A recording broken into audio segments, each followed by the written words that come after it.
प्रकरण 8 अर्थव्यवस्था व व्यवसाय भाग 2 यामध्ये आपण आता भारताविषयी माहिती बघणार आहोत. भारतातील शेती. भारतातील ज्वारी, गहू, तांदूळ, कापूस, ऊस, चहा, सफरचंद या पिकांचे वितरण भारताच्या आराखड्यात चिन्हाच्या सहाय्याने दाखवा आणि नकाशाला नावे द्या. इथं त्यांनी आपल्याला भौगोलिक स्पष्टीकरण दिलेलं आहे आणि आपल्याला भारताच्या नकाशामध्ये पूर्ण जे भारतामध्ये पिकं येतात तर त्याचं आपल्याला सूची बनवायला सांगितलेली आहे. तसेच मॅपवर टिक करायला सांगितलेलं आहे. खूप सोपं आहे. जसं ब्राझीलचं आपण मागच्या भागमध्ये बघितलं त्याप्रमाणे तुम्ही टिक करू शकता सूची करून. जर तुम्हाला जमत नसेल तर मला कमेंट करा. मी यावर व्हिडिओ बनवून देईन तुम्हाला. ओके. तर आपण भारतातील शेती यावरील भौगोलिक स्पष्टीकरण पाहूया. भारतात ब्राझीलच्या तुलनेने स्थूल अंतर्देशीय उत्पादनात शेतीचे योगदान अधिक आहे हे आपण बघितलं मागच्या भागामध्ये. शिवाय शेती व्यवसायात गुंतलेले मनुष्यबळही जास्त आहे. भारतात शेती हा प्राचीन काळापासून चालत आलेला व्यवसाय आहे. भारताच्या सुमारे 60% भूभाग लागवडीखाली आहे. याचे मुख्य कारण म्हणजे विस्तीर्ण मैदाने, सुपीक मृदा, अनुकूल हवामानाचा दीर्घ कालावधी आणि हवामानातील वैविध्य ही आहे. त्याला आपण डायव्हर्सिटी ऑफ एन्व्हायरमेंट म्हणतो. खाली दिले आपल्याला भारतातील शेती ही मुख्यत्वे निर्वाह प्रकारची आहे, कमर्शियल नाही. निर्वाह म्हणजे दैनंदिन जीवनासाठी दैनंदिन ज्या गरजा आहेत खाण्याच्या त्यासाठी. ओके. भारतात भात, गहू, ज्वारी, बाजरी आणि मका ही प्रमुख खाद्यान्य पिके घेतली जातात. तसेच चहा, ऊस, कॉफी, कापूस, रबर, ताग इत्यादी नगदी पिके घेतली जातात. भारत हा विविध प्रकारची फळे, मसाल्याचे पदार्थ व भाजीपाला पिकवणारा देश आहे. त्यानंतर आपल्याला मासेमारीबद्दल भौगोलिक स्पष्टीकरण दिलेलं आहे. भारताच्या अर्थव्यवस्थेत मत्स्य व्यवसायाची भूमिकाही महत्वाची आहे. खाऱ्या पाण्यातील आणि गोड्या पाण्यातील मासेमारीत भारत अग्रणी आहे. आहारातील एक घटक, रोजगार निर्मिती, पोषण स्तर वाढवणे आणि परकीय चलन मिळवण्यासाठी मत्स्य व्यवसायाचा उपयोग केला जातो. आता परकीय चलन कसं मिळणार आपल्याला? जी मासे आहेत ती आपण निर्यात करणार. निर्यात म्हणजे एक्सपोर्ट करणार, दुसऱ्या देशाला विकणार. त्यानंतर केरळ, पश्चिम बंगाल, ओडिशा, आंध्र प्रदेश, तामिळनाडू, गोवा, महाराष्ट्र किनारपट्टीच्या भागात राहणाऱ्या अनेक लोकांचा आहारात मासे हा महत्वाचा घटक आहे. आपण जे कोकणातली लोक आहेत ती काय करतात? भात आणि मासे हे त्यांचं प्रमुख अन्न आहे. भारताला एकूण सुमारे 7,500 किमीचा सागरी किनारा लाभलेला आहे. खूप इम्पॉर्टंट पॉईंट आहे. एमसीक्यू म्हणून आपल्याला इथून मागे आलेला आहे. तसेच चुकी बरोबर मध्ये पण आलेला आहे. या किनाऱ्यालगत मासेमारी केली जाते. मासेमारीच्या एकूण वार्षिक उत्पादनापैकी सागरी मासेमारीचा वाटा जवळपास 40% आहे. वशी, बांगडा, बोंबील, सुरमई, पापलेट, झिंगे इत्यादी जलचर अरबी समुद्रात आढळतात. म्हणजे हे माशाचे प्रकार आपल्याला त्यांनी सांगितलेले आहेत पुस्तकामध्ये. बंगालच्या उपसागरात शेवंडे, लबीचकई, रावस इत्यादी जलचर आढळतात. गोड्या पाण्यातील मत्स्यपालन नद्या, कालवे, जलाशय, तलाव इत्यादी मध्ये चालते. कटला, रोहू, चोपडा इत्यादी हे जे काय आहेत माशांची नावं आहेत. देशाच्या एकूण मत्स्य व्यवसायापैकी सुमारे 60% वार्षिक उत्पादन गोड्या पाण्यातील मासेमारीतून मिळते. महत्वाचा पॉईंट आहे. ओके. त्यानंतर आपल्याला खाणकामचा पॉईंट दिलेला आहे. मायनिंग. भारतात छोटा नागपूरचे पठार कुठं आहे? हे छत्तीसगडमध्ये आहे. ओके. खनिजाचे भंडार म्हणून ओळखले जाते. येथे खाणकाम व्यवसाय मोठ्या प्रमाणात चालतो. पूर्व महाराष्ट्रात व छत्तीसगडमधील कोरबा या भागात कोळशाच्या खाणी आहेत. आसाममध्ये दिग्बोई, महाराष्ट्रात अरबी समुद्राजवळ मुंबई हाय, गुजरातमध्ये कलोल, कोयाळी खनिज तेलाच्या विहिरी आहेत. बंगालच्या उपसागरात गोदावरी नदीच्या मुखापाशी खनिज तेलाचे साठे सापडतात. राजस्थानमध्ये संगमरवर, आंध्र प्रदेशात कडप्पा या दगडांच्या खाणी आहेत. आपण बघितलो संगमरवरी दगड असतात किंवा संगमरवरी मूर्त्या पण असतात. तसेच कडप्पा म्हणजे घरामध्ये आपण कडप्पा वापरतो ना, तर त्या कडप्पा जे खडकांच्या खाणी आहेत ते कुठे आढळतात? आपल्याला आंध्र प्रदेशमध्ये आढळतात. ओके. त्यानंतर आपल्याला ब्राझीलच्या उद्योगाबद्दल माहिती दिली आहे. प्रमुख उद्योगामध्ये लोह आणि पोलाद, वाहन जोडणी, खनिज तेल प्रक्रिया, रासायनिक उत्पादन, सिमेंट निर्मिती इत्यादींचा समावेश होतो. तंत्रज्ञानावर आधारित उद्योग वाढत असले तरी परंपरागत उद्योग महत्वाचे आहेत. साखर, सुती कापड, रेशीम, लोकर उद्योग तसेच खाद्यान्न प्रक्रिया म्हणजे आपण त्याला फूड प्रोसेसिंग म्हणतो. या उद्योगांचा ब्राझीलमध्ये चांगला विकास झालेला आहे. मोठ्या उद्योगांचे केंद्रीकरण दक्षिण व आग्नेय भागात झालेले आहे. ईशान्य व पश्चिमेकडील प्रदेश कमी विकसित आहे. आपण ते बघितलं पश्चिमेकडचा जो प्रदेश आहे तो पर्जन्य छायेचा प्रदेश आहे म्हणून तो शुष्क आहे. तसेच तिकडे काय आहे? विकास पण कमी झालेला आहे. या प्रदेशात गुंतवणूक करण्यास सरकार प्रोत्साहन करत आहे. ब्राझीलचे सरकार काय म्हणते? पश्चिमेकडे चला अशी घोषणा दिलेली आहे ब्राझीलच्या सरकारनं. ओके. त्यानंतर आपल्याला भारतातील उद्योगाबद्दल माहिती दिलेली आहे. यामध्ये आकृती 8.4 मधील बोधचिन्हाचे निरीक्षण करा. ही बोधचिन्हे कोणकोणत्या उद्योगाशी संबंधित आहेत ते ओळखा. या उद्योगांसाठी कोणता कच्चा माल वापरला जातो ते सांगा. त्यानुसार उद्योगांचे वर्गीकरण करा. भारतातील कोणत्या भागातून कच्चा माल उपलब्ध होतो यावर चर्चा करा व वहीत नोंदवा. तुम्हाला मी सांगतो. इथं आहे ONGC ऑइल निर्मितीच्या रिलेटेड कंपनी आहे. ओके. कच्चा मालीला ऑइल लागतो. नंतर आहे विजाग स्टील प्लांट, ही कुठं आहे? विशाखापट्टणमला आहे. आर्य आहे. नंतर चित्तरंजन लोकोमोटिव्ह वर्क्स आहे. रेल्वेचं इंजिन बनवलं जातं. ओके. त्यानंतर आपल्याला जी खाली दिसते the Maharashtra agro industry development corporation आहे. नंतर आहे खादी और ग्रामोद्योग आयोग ही आहे. ओके, तर खादी निर्मितीसाठी केलं जाते. याद्वारे खादी निर्मिती केली जाते. खादी म्हणजे कापड. त्यानंतर आहे central silk board of India, केंद्रीय रेशीम बोर्ड भारत. नंतर आहे आरसीएफ. ही जी आरसीएफ कंपनी आहे ही मोठ्या प्रमाणात खतांची निर्मिती करते. आता जर आपण शेतात जर बघितले तर खतांच्या ज्या बॅग असतात त्या बॅगवर आपल्याला आरसीएफ हे नाव दिसतं. तर ह्या वेगवेगळ्या कंपन्या आहेत आणि वेगवेगळ्या क्षेत्रामध्ये काम करणारे आहेत. तसेच यांपासून उत्पादनं बनवली जातात आणि प्रत्येकाला एक कच्चा माल वेगळा पुरवला जातो. ओके, त्यानंतर आता बघा आपल्याला एक्सप्लेनेशन बघायचंय. भारतामध्ये विविध ठिकाणी उद्योग स्थापित झाले आहेत. कच्च्या मालाची उपलब्धता, ऊर्जा साधने, आर्थिक साधने, मागणी इत्यादी घटकांमुळे उद्योगांचे असमान वितरण झालेले आहे. झारखंड, ओडिशा, छत्तीसगड, मध्य प्रदेश, राजस्थानचा काही भाग तसेच कर्नाटक आणि तमिळनाडू या राज्यात धातू खनिजांचे साठे आहेत. म्हणून भारतीय द्वीपकल्पाच्या ईशान्य भागात धातू निर्मितीचे उद्योग वसलेले आहेत. बहुतांश लोह पोलाद उद्योग या भागात केंद्रित झाला आहे. याचे मुख्य कारण म्हणजे मोठ्या प्रमाणात उपलब्ध असलेले कोळशाचे साठे, लोह खनिज हे साठे आहे. त्याचबरोबर दामोदर महानदी खोऱ्यातील जलविद्युत, अनेक औष्णिक विद्युत केंद्राकडे मिळणारी अखंडित स्वस्त वीज यामुळे देखील प्रदेशात धातू उद्योगाच्या अधिक अनुकूलता लाभलेली आहे. राजस्थानात तांबे, सिसे, जस्त, झिंक म्हणतो आपण त्याला. कर्नाटकात लोह पोलाद, मॅग्नीज, अॅल्युमिनियम आणि तमिळनाडूमध्ये अॅल्युमिनियम हे धातू उद्योग विकसित झाले आहेत. शेतीवर आधारित उद्योगांमध्ये कापूस, ताग आणि साखर या उद्योगांचे केंद्रीकरण हे कच्च्या मालाच्या प्रदेशात झालेले आहे. उदाहरणार्थ महाराष्ट्र, उत्तर प्रदेश येथील साखर उद्योग, पश्चिम बंगालमधील ताग उद्योग, विविध राज्यांच्या वन प्रदेशांजवळ कागद, प्लायवूड, आगपेट्या, राख, लाकडी वस्तूंची निर्मिती इत्यादी वनोत्पादनावर आधारित उद्योग केंद्रित झाले आहेत. कोकण व केरळच्या किनारी प्रदेशात काथ्या, फळ प्रक्रिया, मासेमारी प्रक्रिया इत्यादी उद्योगांचे केंद्रीकरण झालेले आहे.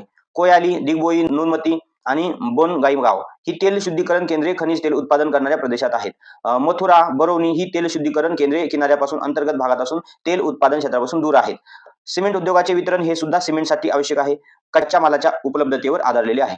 गुजरात, राजस्थान, तामिळनाडू या राज्यांमध्ये मोठ्या प्रमाणात मिठाचे उत्पादन होते. यांत्रिक, विद्युत, वाहन, खते, असंख्य ग्राहकोपयोगी उत्पादने ज्या उद्योगांचे कच्च्या मालावरील अवलंबित्व कमी असते असे उद्योग देशात अनेक भागामध्ये विखुरलेले आहेत. प्रामुख्याने मोठ्या शहरातून या उद्योगांचे केंद्रीकरण झालेले आढळते. ओके, तर अशा प्रकारे आहे. त्याच्यानंतर आपल्याला एक पॉईंट दिलेला आहे व्यापार. त्या व्यापाराबद्दल आपण आता बघणार आहोत. सोबतच्या तक्त्याचे वाचन करा. व्यापार संतुलन म्हणजे काय? व्यापार संतुलनाचे प्रकार सांगा. प्रत्येक वर्षात कोणत्या देशाची आयात ही निर्यातीपेक्षा जास्त आहे? ब्राझीलचे व्यापार संतुलन कोणत्या प्रकारचे आहे? भारताचे व्यापार संतुलन कोणत्या प्रकारात येते? ओके, आपण जे व्यापार संतुलन आहे त्याला आपण ट्रेड बॅलन्स म्हणतो. तर जर ज्या देशामध्ये निर्यात जास्त असेल आणि आयात कमी असेल तर तो देश ट्रेड सरप्लस मध्ये असतो, म्हणजे त्या देशात येणारा पैसा जास्त असतो.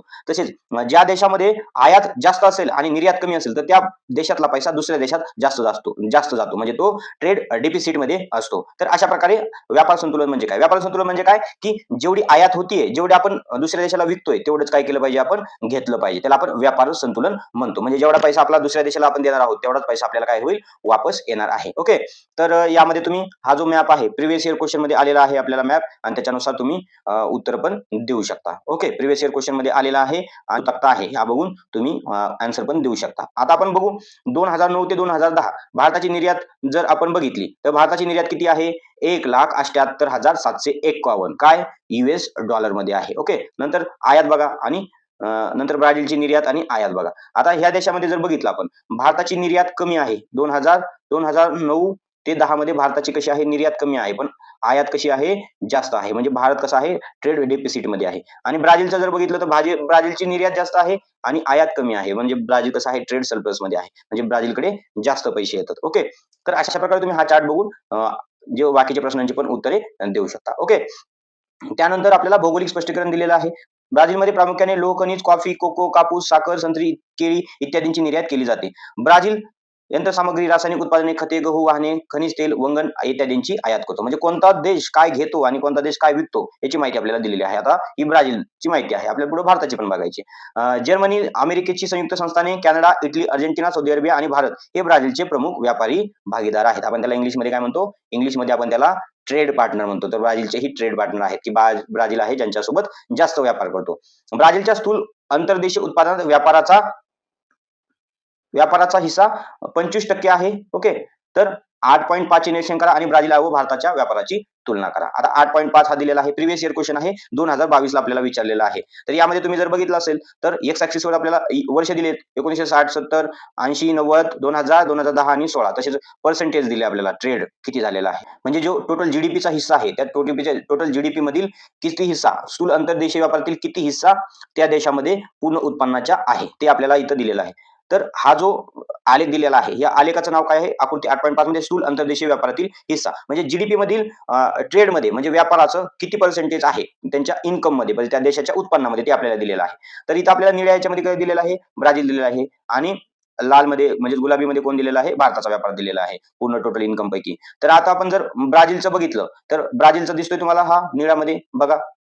पहिल्यांदा थोडंसं स्टेट राहिले पहिल्या दशकात 60 ते 70 पर्यंत, नंतर वाढलेलं आहे, नंतर कमी झालेलं आहे, नंतर वाढलं आहे, नंतर थोडंसं सेम राहिले आणि नंतर थोडंसं वाढलेलं आहे. म्हणजे आतापर्यंत जो ब्राझीलच्या उत्पादनातील पूर्ण व्यापाराचा टक्का आहे, तो थोड्या प्रमाणात, कमी प्रमाणात वाढलेला आहे. आणि भारताचं बघितलं तर पहिल्यांदा कमी झाला, नंतर वाढला, नंतर थोडासा स्टेबल राहिला, नंतर वाढला, नंतर वाढला, नंतर वाढला आणि परत कमी झालेला आहे. म्हणजे 40% पर्यंत आहे 2016 मध्ये आणि 2010 ला किती होता? 50% पर्यंत होता. तर अशा प्रकारे हा आलेख आपल्याला दिलेला आहे. ओके. त्यानंतर आपल्याला भौगोलिक स्पष्टीकरण दिलेलं आहे. भारतात प्रामुख्याने चहा, कॉफी, मसाल्याचे पदार्थ, कमावलेले कातडी वस्तू, लोह खनिज, कापूस, रेशीम, कापड, आंबे इत्यादींची निर्यात करतो. तर खनिज, तेल, पेट्रोलियम, यंत्रसामग्री, मोती, मौल्यवान खडे, सोने, चांदी, कागद, औषधे इत्यादींचे आपण आयात करतो. ओके. युनायटेड किंगडम म्हणजेच इंग्लंड, अमेरिकेची संयुक्त संस्थाने म्हणजे अमेरिका, जर्मनी, जपान, चीन, रशिया हे भारताचे प्रमुख व्यापारी भागीदार आहेत. ओके. तर अशा प्रकारे आपल्याला माहिती दिलेली आहे. त्यानंतर हा एक ब्रिक्स दिलेला आहे, एक दिला इथं तुम्हाला.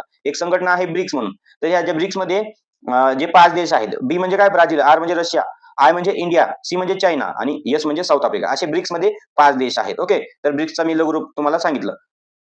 बाकीची माहिती तुम्ही नेटवर सर्च केली की तुम्हाला भेटून जाईल विकिपीडियावर. ओके. त्यानंतर आपल्याला भौगोलिक स्पष्टीकरण दिलेलं आहे इथं. भारतातील कंपन्यांनी ब्राझीलमध्ये मोठ्या प्रमाणात गुंतवणूक करून अनेक औद्योगिक केंद्रे उभारली आहेत. भारतीय कंपन्यांनी ब्राझीलमधील माहिती व तंत्रज्ञान, औषध उत्पादन, ऊर्जा, शेती, व्यवसाय, खाणकाम, अभियांत्रिकी आणि वाहन क्षेत्रात गुंतवणूक केली आहे.